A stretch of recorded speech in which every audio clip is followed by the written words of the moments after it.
Pluie sur la Bretagne, grisaille glaciale à Genève, soleil exceptionnel dans le Var. Voilà le contraste saisissant qui caractérise la météo française en ce moment. J'ai analysé les derniers modèles météorologiques, les données de Météo France et du Centre européen ECMWF.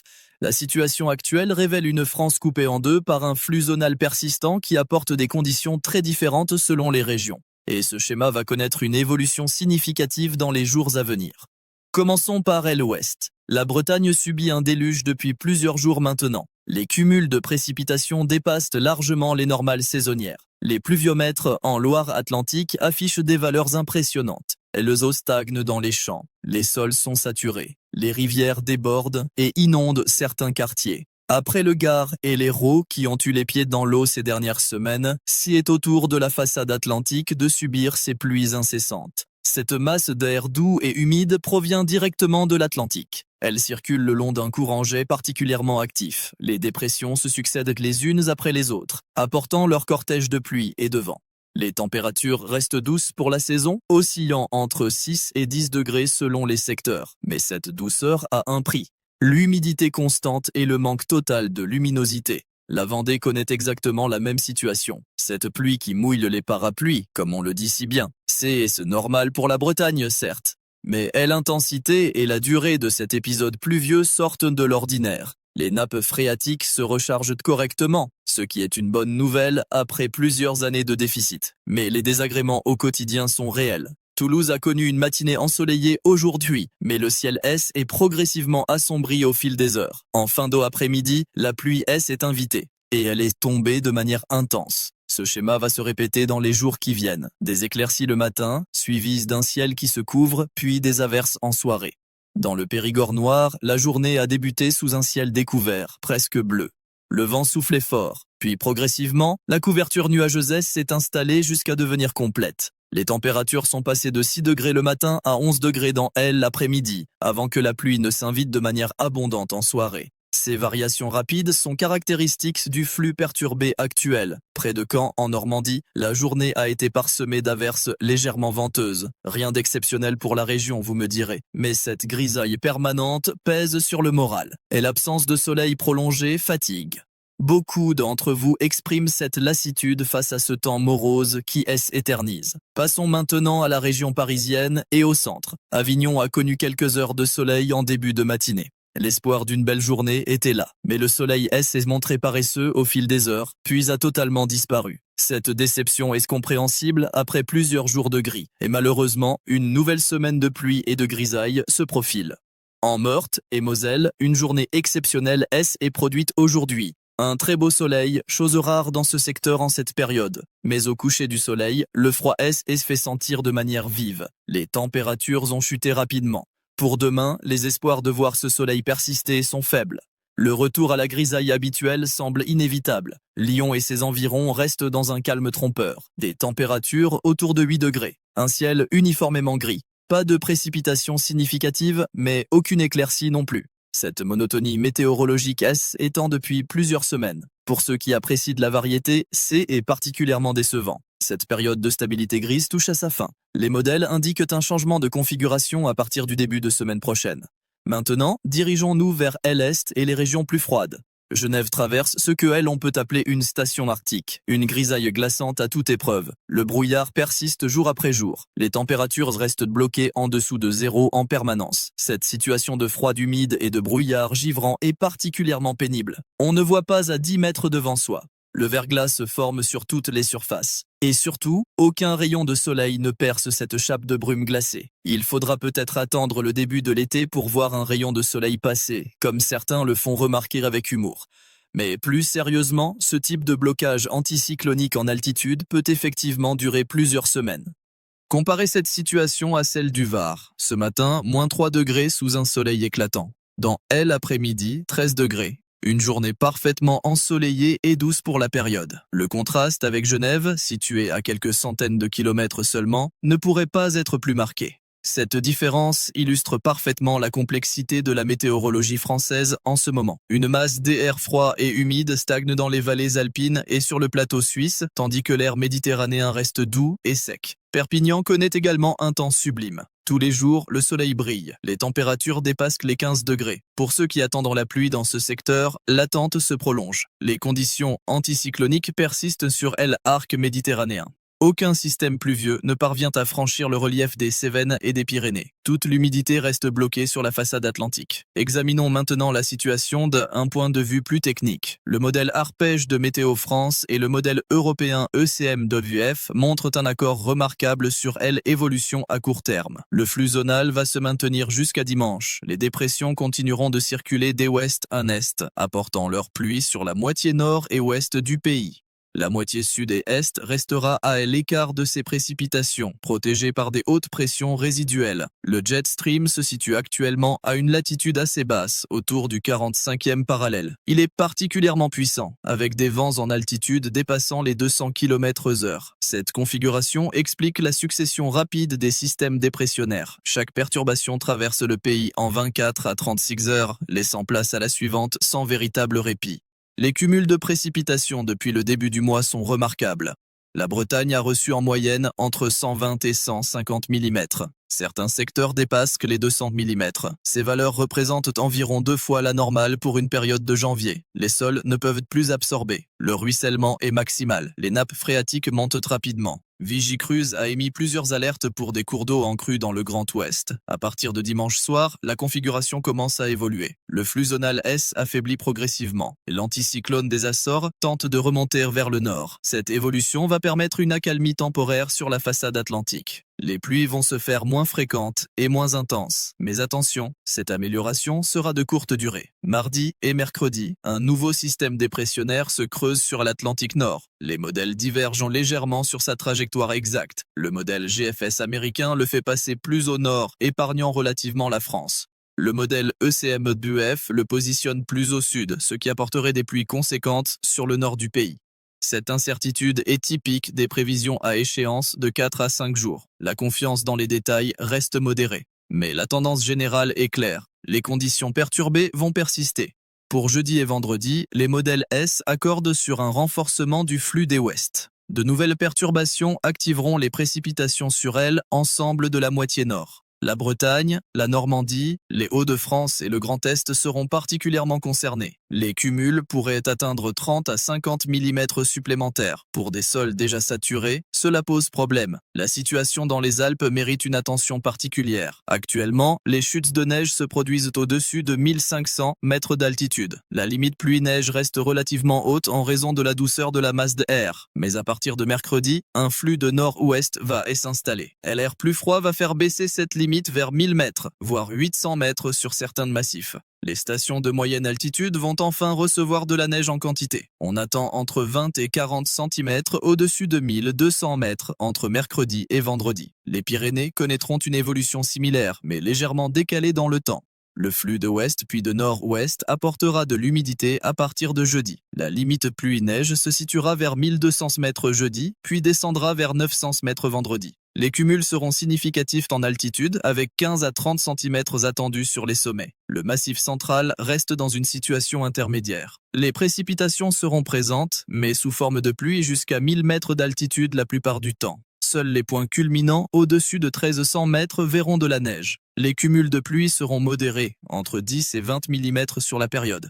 Pour les Vosges et le Jura, la situation devient intéressante à partir de mercredi. Le flux de nord-ouest apportera de l'air froid et humide. La neige tombera dès 800 mètres. Les cumuls pourraient atteindre 20 à 30 cm en moyenne montagne. C'est une bonne nouvelle pour les stations de ski qui attendent désespérément de la neige depuis plusieurs semaines. Concernant les températures, elles vont rester globalement douces sur la moitié ouest du pays. On attend entre 6 et 12 degrés les maximales jusqu'à dimanche. Puis une légère baisse se produira en début de semaine prochaine, avec des maximales entre 4 et 9 degrés. Rien d'exceptionnel. Les minimales oscilleront entre 2 et 6 degrés, restant positives dans la plupart des secteurs. Sur la moitié est, les températures seront plus fraîches. Les maximales ne dépasseront pas 3 à 6 degrés dans les vallées alpines et sur le plateau suisse. Les minimales resteront négatives, entre moins 2 et 0 degrés. Le ressenti sera particulièrement froid en raison de l'humidité persistante et de l'absence de soleil. Sur l'arc méditerranéen, la douceur va se maintenir. Les maximales atteindront 12 à 16 degrés tous les jours. Les minimales resteront positives, entre 4 et 8 degrés. Le soleil sera présent la plupart du temps, même si quelques passages nuageux sont possibles en milieu de semaine prochaine. Le vent mérite également notre attention. Actuellement, les vents restent modérés sur la plupart des régions. On observe des rafales à 40 ou 50 km/h sur les côtes atlantiques et de la Manche, rien d'inhabituel. Mais à partir de mardi, le renforcement du flux des ouest va accompagner une augmentation des vitesses de vent. Les côtes bretonnes et normandes pourraient connaître des rafales à 70 ou 80 km/h. Le Mistral pourrait se lever dans la vallée du Rhône mercredi et jeudi, avec des rafales atteignant 60 à 90 km/h. Ces vents forts ne représentent pas un danger majeur, mais ils nécessitent de la prudence. Les usagers de la route, notamment sur les axes exposés et les ponts, devront adapter leur conduite. Les véhicules légers et les deux roues seront particulièrement sensibles aux rafales. Si vous avez prévu des déplacements mardi ou mercredi sur les côtes ou dans la vallée du Rhône, anticipez des conditions venteuses. Parlons maintenant des impacts pratiques de cette situation. Pour ceux d'entre vous qui vivent en Bretagne, en Normandie ou dans les Hauts-de-France, les jours à venir vont continuer d'être difficiles. La pluie persistante pose plusieurs problèmes concrets. Les jardins et les terrains deviennent impraticables. La boue s'accumule. Les risques de chute augmentent. Pour les personnes âgées, sortir devient périlleux. Les trottoirs glissants, les flaques profondes, les rafales de vent qui déséquilibrent. Autant de dangers à ne pas sous-estimer. Si vous devez absolument sortir, privilégiez les chaussures antidérapantes avec une bonne accroche. Évitez les heures de pluie intenses, généralement en fin d'après-midi et en soirée. Déplacez-vous lentement et prudemment. Et n'hésitez pas à utiliser une canne ou un parapluie comme point d'appui supplémentaire. Pour la conduite automobile, la vigilance doit être maximale. Les routes sont détrempées. Et l'aquaplaning devient un risque réel sur les axes rapides. Réduisez votre vitesse de 10 à 20 km/h par rapport aux conditions normales. Augmentez les distances de sécurité, anticipez les freinages, évitez les mouvements brusques du volant. Et surtout, allumez vos feux même en journée.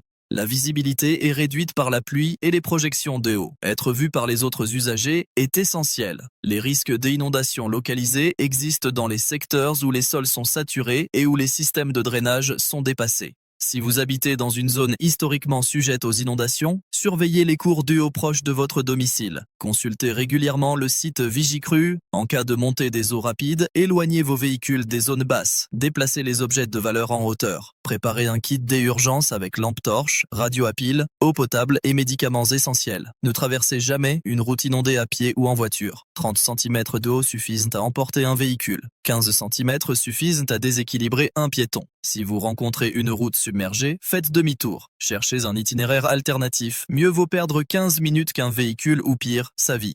Pour ceux qui vivent dans les Alpes et qui attendent la neige avec impatience, votre patience va être récompensée à partir de mercredi. Mais l'arrivée de cette neige s'accompagne de son lot de précautions. Si vous devez circuler en montagne, équipez-vous de pneus neige ou de chaînes. Vérifiez l'état de vos équipements avant le départ. Emportez une couverture, de l'eau, de la nourriture et un chargeur de téléphone. Informez quelqu'un de votre itinéraire et de votre heure d'arrivée prévue. La neige fraîche en quantité rend les routes glissantes, même avec un bon équipement. Conduisez lentement. Évitez les freinages brusques qui font déraper. Anticipez les virages en ralentissant bien avant. Et si les conditions se dégradent vraiment, n'hésitez pas à vous arrêter dans un lieu sûr et à attendre que la situation s'améliore. Pour les habitants de Genève et des régions alpines qui subissent ce brouillard givrant depuis des jours, la situation reste difficile. Le verglas se forme insidieusement sur toutes les surfaces. Les trottoirs deviennent des patinoires. Les routes non traitées sont extrêmement dangereuses. Sortez avec des chaussures à semelles crantées. Marchez à petits pas. Tenez les rampes quand elles sont disponibles. Si vous êtes en voiture, roulez très lentement. Testez l'adhérence en freinant doucement sur une portion droite et dégagez avant d'affronter les virages ou les descentes. Ce brouillard givrant réduit considérablement la visibilité, parfois à moins de 50 mètres. Allumez vos feux de croisement, pas les feux de brouillard arrière, sauf si la visibilité descend vraiment sous les 50 mètres. Augmentez considérablement les distances de sécurité. Sur autoroute, si la visibilité est inférieure à 100 mètres, sortez à la première aire et attendez une amélioration. Ne restez jamais immobilisé sur une voie de circulation. Pour ceux qui profitent du soleil et de la douceur sur la Côte d'Azur et dans le sud, savourez ces conditions agréables. Elles vont se maintenir toute la semaine. C'est le moment idéal pour aérer les maisons, faire sécher le linge à l'extérieur. profitez de balades. Mais ne négligez pas les amplitudes thermiques. Les matinées restent fraîches, parfois proches de 0 degré dans l'arrière-pays. Habillez-vous en conséquence si vous sortez tôt le matin. Puis au fil de la journée, quand les températures montent, vous pourrez retirer des couches. Cette période de beau temps persistant dans le sud pose quand même une question. Le manque de pluie. Certains secteurs n'ont pas reçu de précipitations significatives depuis plusieurs semaines. Les nappes phréatiques ne se rechargent pas. Si cette sécheresse relative se prolonge jusqu'au printemps, des restrictions d'eau pourraient être mises en place dès le début de l'été. Ce n'est pas une inquiétude immédiate, mais ce qui est une tendance à surveiller dans les mois qui viennent. Comparons maintenant la situation actuelle avec des épisodes passés similaires. Le flux zonal persistant que nous connaissons actuellement rappelle certains hivers des années 80 et 90, des périodes où les dépressions atlantiques se succédaient sans interruption, apportant pluie et douceur sur l'ouest, tandis que l'est restait plus sec mais gris et froid. Ce n'est pas une situation exceptionnelle, c'est un schéma classique de l'hiver français. Cependant, l'intensité des précipitations actuelles en Bretagne est notable. Pas au niveau de certains épisodes historiques, comme les tempêtes de décembre 99, qui avaient apporté des cumuls extraordinaires et des vents dévastateurs avec des rafales à plus de 200 km/h. Ni au niveau des inondations catastrophiques de juin 2016, qui avaient touché la Seine et ses affluents. Mais tout de même, les cumuls actuels sortent de l'ordinaire pour un mois de janvier. L'hiver 62-63 reste la référence ultime pour beaucoup d'entre vous. Un froid persistant pendant des mois. Des températures descendues jusqu'à -20 degrés dans l'Est. Un gel continu qui avait endommagé les cultures et les infrastructures. La situation actuelle n'a rien de comparable. Les températures restent globalement douces, le gel est localisé et de courte durée. Nous sommes loin de ces hivers rigoureux d'autrefois. Février 86 avait également marqué les esprits avec une vague de froid exceptionnelle. Mais là encore, rien de tel cette année. Le froid que nous observons actuellement dans les Alpes et en Suisse est normal pour la saison. Désagréable certes, surtout avec l'humidité et le brouillard, mais pas exceptionnel.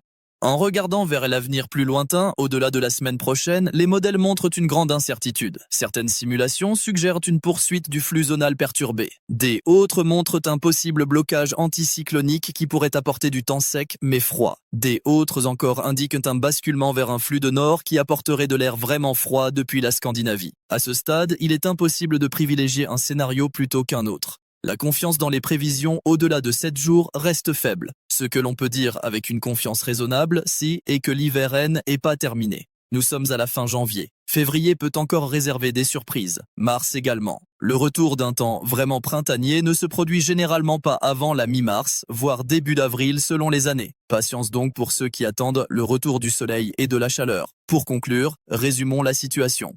L'ouest et le nord du pays vont continuer de subir des pluies fréquentes dans les jours qui viennent. Les cumuls vont s'additionner. Les sols restent saturés. La vigilance est de mise concernant les inondations localisées et les déplacements sur routes mouillées. Une accalmie temporaire dimanche et lundi, puis reprise des précipitations mardi et mercredi. L'est du pays reste dans une situation de froid humide avec brouillard givrant dans les vallées. Cette configuration devrait persister encore quelques jours avant une possible amélioration en milieu de semaine prochaine.